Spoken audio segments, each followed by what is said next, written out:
Ó Deus, louvado, bendito, exaltado seja o teu nome que é acima de todo nome. Louvamos ao Senhor porque o Senhor é digno e único de toda honra, toda glória, todo louvor e de toda a adoração. Exaltamos ao Senhor porque cremos que o Senhor está aqui neste lugar, que a tua graça e a tua glória são derramadas sobre as nossas vidas. De maneira que, Deus, nós, reconhecedores da nossa indignidade, da nossa pecaminosidade, suplicamos ao Senhor que o Senhor não nos abandone.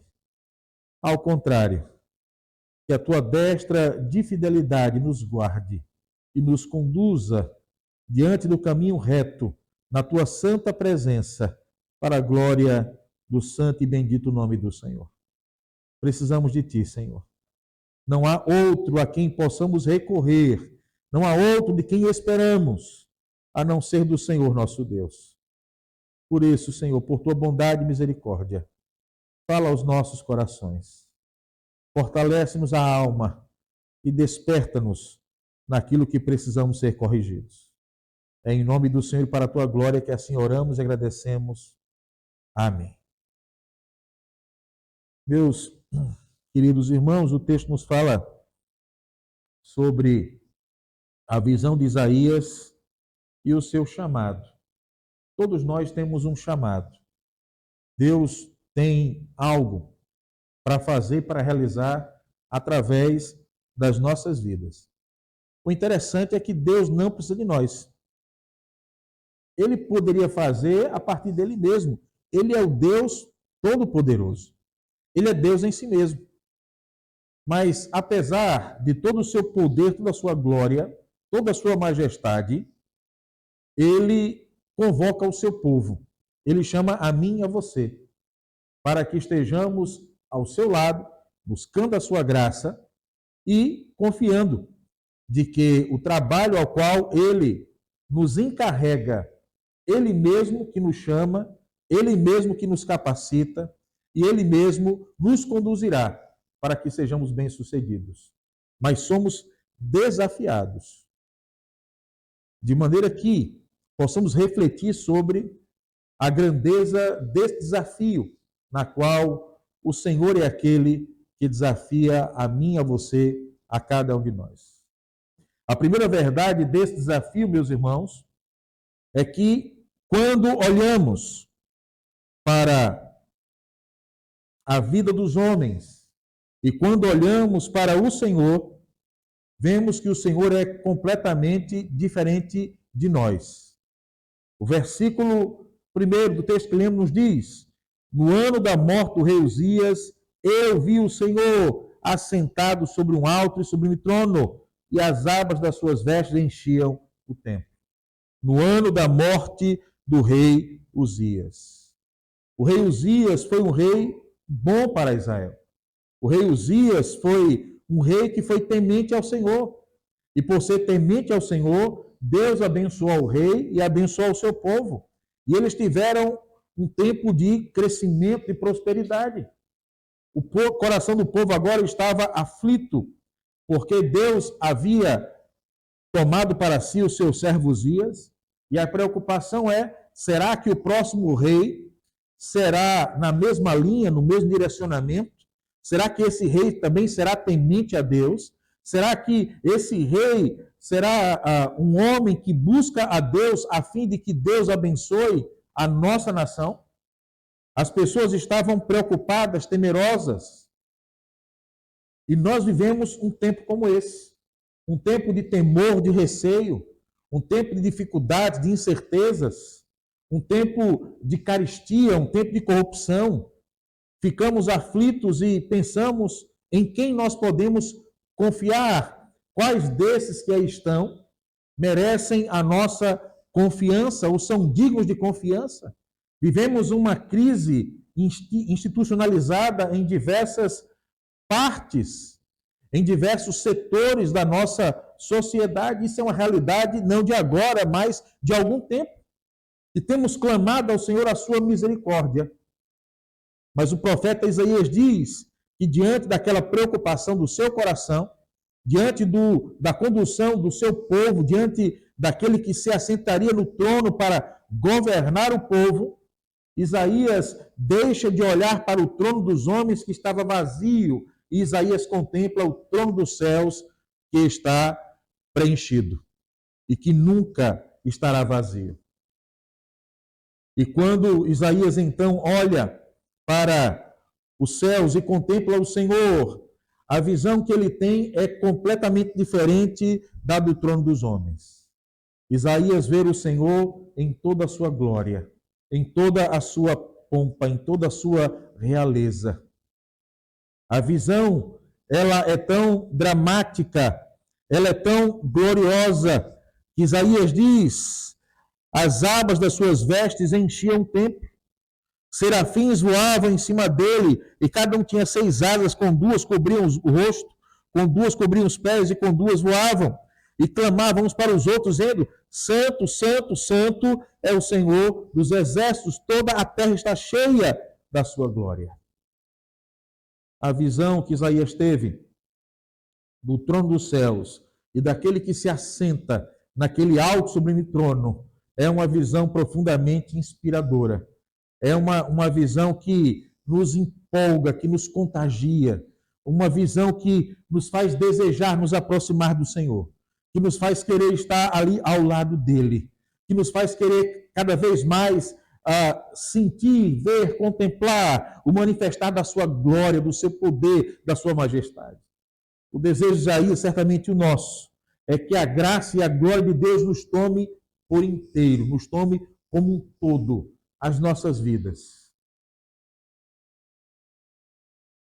a fim de que possamos, à semelhança de Isaías, estarmos ali contemplando ao Senhor em toda a sua glória, em toda a sua realeza. Fique imaginando a cena que Isaías descreve, meus irmãos. Os anjos, serafins, voando ao redor do Senhor, declarando a sua santidade, declarando a sua glória, declarando as perfeições do seu ser. O fato desses anjos estarem ali tão próximos ao Senhor e possuírem 6 asas, porque apesar de serem santos, de não serem contaminados com o pecado, aqueles seres angelicais, eles mesmos não se veem dignos de contemplar a face do Senhor, razão pela qual cobrem o seu rosto. Mas nós temos o privilégio de poder olhar para o Senhor. Nós teremos o privilégio de ver o Senhor com os nossos próprios olhos, na sua glória e na sua majestade. O texto diz que com 2 asas, aqueles seres angelicais cobriam seus pés. E a razão disso é porque os pés simbolizam a impureza. A Bíblia diz que Deus é tão puro de olhos que não pode contemplar o mal. E por isso, então, aqueles seres angelicais cobrem os seus pés, porque a eles é inadmissível Deus contemplar a sua indignidade. E veja, eles são santos. Eles não caíram da graça, mas eles reconhecem a sua indignidade diante do Rei, diante de Deus Todo-Poderoso. Deus convida a mim e a você a que possamos olhar para Ele, a que possamos contemplá-lo, a que possamos nos aproximar dele em toda a sua glória, em todo o seu poder, em toda a sua majestade. Primeira perspectiva do desafio que o Senhor nos faz é que nós precisamos nos aproximar dele. E quando nos aproximamos dele, meus irmãos, vamos entender a segunda verdade que o texto expressa: a nossa indignidade diante dele, diante da sua glória, diante da sua pureza, diante das suas perfeições. Nos diz o texto sagrado que Isaías, ao ver aquela visão, ao contemplar o Senhor, versículo 5, Isaías diz: então disse eu a de mim, estou perecendo porque sou homem de lábios impuros e habito no meio de um povo de impuros lábios, e os meus olhos viram o Rei, o Senhor dos exércitos. Quando nós impuros contemplamos aquele que é puro, nós caímos em nós mesmos e reconhecemos a nossa total e completa incapacidade. Perceba que, diferentemente daquilo que nós observamos nos dias de hoje, aqueles que se arrogam líderes, aqueles que se arrogam chamados por Deus, que, contrário do profeta Isaías, que viu o Senhor, mas esses líderes humanos nunca viram o Senhor. Razão pela qual fazem toda sorte de absurdos, de afrontas a Deus, enganando as pessoas em nome do Senhor, tratando a fé como sendo algo negociável. Deus não precisa nada de mim e nem de mim mesmo para ser mais Deus do que Ele é. Se Deus não tivesse feito a mim, Ele não seria menos Deus do que Ele é. Mas eu preciso de Deus em todo o tempo. Assim como você também precisa de Deus em todo o tempo. Nós precisamos do Senhor em todo o tempo. Sem Ele, nós não passamos de um grão de areia, ou menos do que isso. Mas aos olhos do Senhor, quando o Senhor olha para nós, o Senhor não vê os nossos pecados, mas o Senhor vê o sangue do seu Filho que foi derramado na cruz do Calvário. Razão pela qual a Sagrada Escritura nos diz que o Senhor então ordena a um anjo, versículo 6, então dos serafins voou para mim, trazendo na mão uma brasa viva, que tirara do altar com uma tenaz. Com a brasa tocou a minha boca e disse, eis que ela tocou os teus lábios, a tua iniquidade foi retirada e perdoado o teu pecado. Só Deus pode perdoar pecado. Aquela brasa da tenaz representava exatamente o sacrifício de Jesus, que viria algum tempo depois, encarnado como homem, para sofrer aquilo que estava reservado a mim e a você, a fim de que os nossos pecados fossem transferidos para Ele e a sua justiça fosse transferida para nós e os nossos pecados, ao final, fossem perdoados. Jesus é essa brasa retirada do altar que purifica os nossos pecados. E, meus amados irmãos, o segundo aspecto desse desafio é exatamente reconheçamos a nossa indignidade para que o nosso coração seja sempre humilde diante do Senhor. Por maior que seja o nosso sucesso, e a nossa oração é que Deus nos faça crescer, nos faça prosperar, que Deus nos abençoe com toda sorte de bênçãos nas regiões espirituais em Cristo Jesus, sim, mas que Deus nos abençoe também materialmente, sim. Ora, não há nada contra acerca disso, mas lembremos das palavras do Senhor em Mateus capítulo 6. Aonde estiver o teu coração, ali estará o teu tesouro. Que o nosso coração esteja nos céus, que o nosso coração esteja na presença do Senhor, que o nosso coração esteja naquele que pode todas as coisas em si mesmo, a fim de que nós reconheçamos a nossa indignidade e possamos continuar humildes na presença daquele que opera o querer e o efetuar, para o louvor da sua glória e da sua graça. Mas que através desse desafio que ele nos faz, que nós possamos desejar grandes coisas e realizar grandes coisas para o louvor da sua glória. E esse é o terceiro aspecto do desafio que o Senhor faz a mim e a você. Versículo 8, nos diz o texto, depois disto, ouvi a voz do Senhor que dizia, a quem enviarei e quem há de ir por nós? Disse eu, eis-me aqui, envia-me a mim.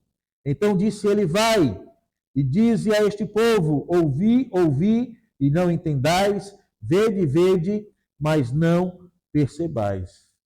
O chamado que o Senhor nos tem feito ao seu trabalho como arautos, como atalaias, como proclamadores, de que o rei está voltando, de que é um tempo de quebrantamento, é um tempo de humilhação, é um tempo que voltemos à presença do Senhor, é um tempo em que a graça ainda está manifesta sobre toda a terra, mas chegará o dia que a porta da graça estará fechada e não haverá mais tempo para arrependimento.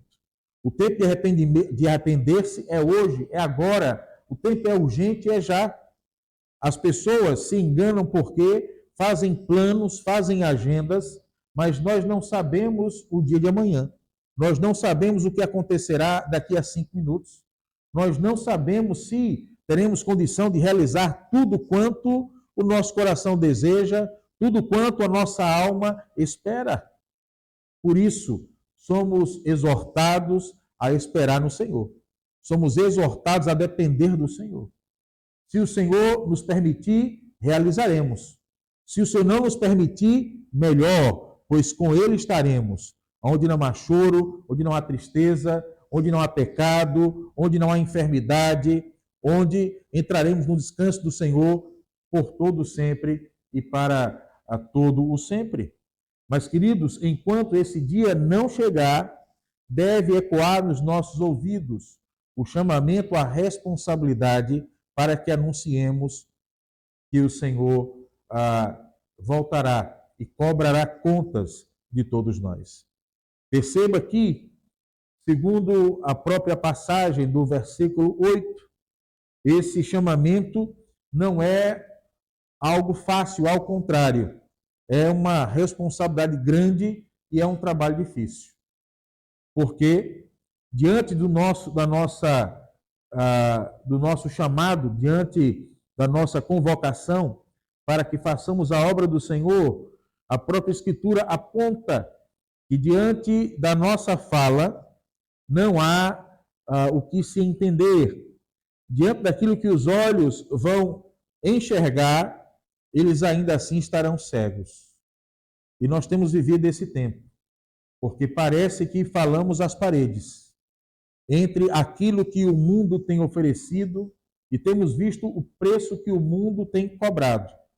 Quantos jovens têm tido as suas vidas ceifadas, quantos lares estão desfeitos, porque esses têm preferido os prazeres deste mundo do que se deleitar na presença de Deus. Mas, independente desse fato, somos chamados a continuar proclamando, a continuar anunciando, pois aqueles que pertencem ao Senhor serão alcançados, serão despertados, serão chamados, serão atraídos de forma irresistível e confessarão com os joelhos dobrados que só Jesus é o Senhor, para a glória de Deus Pai. Por isso, irmãos, a nossa súplica é que pela graça de Deus o Senhor nos sustente, que pela misericórdia do Senhor Ele anime o nosso coração diante da grande responsabilidade que temos de anunciar a volta do Senhor, que nós mesmos não sejamos encontrados repreensíveis. Que ao anunciarmos que aquele que é todo-poderoso virá para prestar contas, que a nossa vida não seja diferente do nosso testemunho, do nosso comunicado, da nossa anunciação. Deus nos dê a graça de que vivamos para a sua glória e que morramos para o louvor da sua glória, de maneira que quer façamos qualquer outra coisa, façamos para a glória do nome do Senhor. Que Ele nos ajude aqui, aonde quer que estejamos, desempenhando o trabalho que fizermos, sejamos os melhores para o louvor da glória de Deus. Não para que atraiamos a atenção aos holofotes para nós, mas para que a atenção seja trazida para aquele que merece toda a glória, toda a honra e todo o louvor, que é o Senhor Jesus. Nós somos apenas instrumentos. O Senhor é o Rei da glória. A Ele merece toda a glória, toda a honra, todo o louvor e toda a adoração. Diante do chamamento de Isaías e também do desafio no qual somos chamados, que possamos, pois, nos aproximarmos do Senhor. E quanto mais próximos do Senhor, reconheçamos a nossa indignidade. Quanto mais indignos nós nos vejamos, maior seja o contentamento do nosso coração em saber, apesar de não merecermos, o Senhor nos ama e o Senhor tem um propósito nas nossas vidas. Pois Ele é que nos capacita quando nos chama, para que possamos desenvolver a sua obra até que Ele venha. Que toda a glória, toda a honra e todo o louvor sejam dados, pois, ao nome daquele que vive e que reina pelos séculos dos séculos. Pois eu e você somos exatamente como descreve o versículo 13. Ainda se ficar a 10ª parte dela, tornará a ser destruída, como terebinto e como carvalho, dos quais, depois derribados, ainda fica o toco. Assim, A santa semente é o seu toco. Que nós sejamos esse toco que o Senhor faz florescer, que o Senhor faz frutificar, que o Senhor faz com que outros fiquem abismados, pois a glória é do Senhor e o trabalho é do Senhor na nossa vida e através da nossa vida. Curvemos a nossa cabeça e oremos ao Senhor mais uma vez. Ó Senhor, louvado, bendito, exaltado seja o teu nome. Damos graças pela tua bondade, graça e misericórdia sobre as nossas vidas. Muito obrigado, Senhor, porque apesar de indignos, apesar de falhos, mas o Senhor é um Deus bondoso e nos tem chamado para nos aproximarmos de Ti. Nos ajude, Senhor, a colocar toda a nossa confiança em Ti. Sabemos da nossa incapacidade, mas é Deus que nos capacita. É Deus que nos chama, Deus que nos aprimora, de maneira que a glória é sempre Tua. Mas usa a nossa vida, apesar de imperfeita, a fim de que outros venham conhecer o Senhor, a fim de que outros sejam libertos no poder da Tua graça, a fim de que outros sejam alcançados e libertos dos seus pecados e possam se juntar a nós adorando ao Senhor, que é poderoso e único digno de honra, de glória, de louvor e de exaltação. Muito obrigado, porque cremos que o Senhor se faz presente aqui em nosso meio. Muito obrigado, porque sentimos a Tua graça nos envolvendo. Muito obrigado, porque sentimos o Teu amor aquecendo o nosso coração. Muito obrigado, Senhor, porque é o Senhor que traz esperança e contentamento às nossas almas. E é por isso que estamos aqui, porque temos provado e visto que o Senhor é bom em todo o tempo, pois em todo o tempo o Senhor é bom. Ó Deus, continua a nos abençoar e a nos fortalecer, para que tenhamos diante de nós a responsabilidade de, como arautos do Senhor, anunciarmos Cristo até que Ele venha. Tire de nós, ó Deus, toda vergonha, todo embaraço, toda a timidez, tudo aquilo que é empecilho para que possamos realizar a Tua obra, que é anunciar Cristo aos quatro cantos desta terra. Ajude-nos, Senhor, e que a Tua graça na nossa vida e através da nossa vida alcance todos aqueles que foram destinados a crer no nome santo do Senhor Jesus.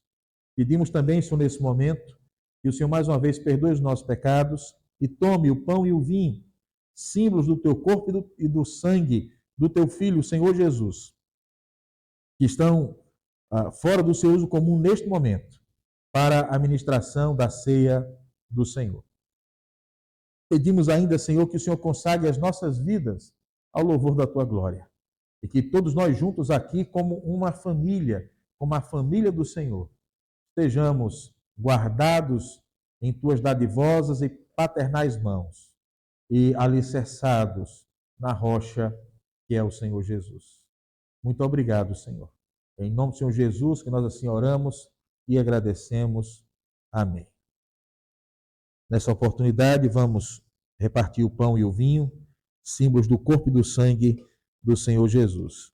Quero pedir ao irmão Júnior que nos auxilie na distribuição dos elementos, lembrando que todo aquele que está conosco, que é membro de qualquer igreja genuinamente evangélica, estando em comunhão com Deus e com a igreja que pertence, o irmão é convidado a partilhar o pão e o vinho conosco. A mesa pertence ao Senhor Jesus e não a nenhuma igreja, a nenhuma denominação. E o prazer do nosso coração é que chegará o dia que não serei eu, outro pastor humano, mas o próprio Senhor Jesus, aquele que estará ministrando as bodas do Cordeiro. E todos nós juntos, como povo de Deus, estaremos então participando do pão e do vinho, não é? Nesse momento de comunhão, na presença doce do nosso Senhor e Salvador Jesus Cristo.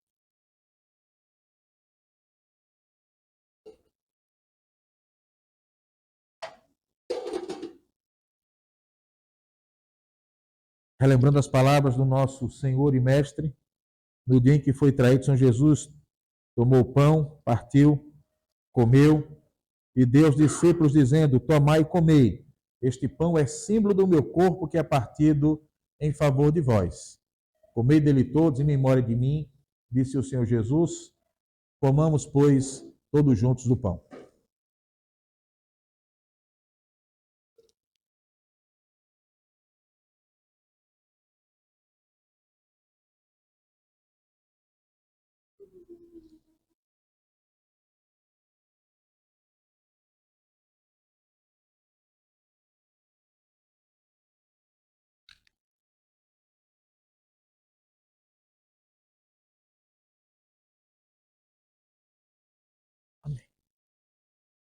Após haver comido o pão, o texto sagrado diz que Jesus tomou o cálice, bebeu, e Deus disse: tomai e beber, este cálice é a nova aliança do meu sangue que é derramado em favor de vós. Assim como comemos do pão juntos, bebamos, pois, do cálice juntos, para o louvor da glória do nosso Senhor. Tocar? Fique tranquila.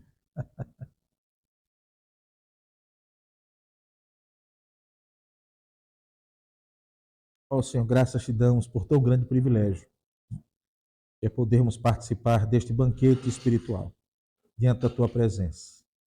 Que a tua graça e a tua misericórdia jamais se afastem das nossas vidas. Ao contrário, nos conduza sempre para junto de ti e possamos caminhar aos pés do Senhor. Em nome de Jesus, teu Filho, que assim oramos e agradecemos. Amém. Recebamos a bênção dos apóstolos. Que a maravilhosa graça do nosso Senhor e Salvador Jesus Cristo, e o amor de Deus, nosso bondoso, eterno e paciente Pai, e as ternas comunhões, consolações, o poder e as virtudes do Santo e Divino Espírito repousem sobre nós e sobre toda a igreja que adora ao Senhor e que espera a volta de Cristo, agora e para todo sempre. Amém.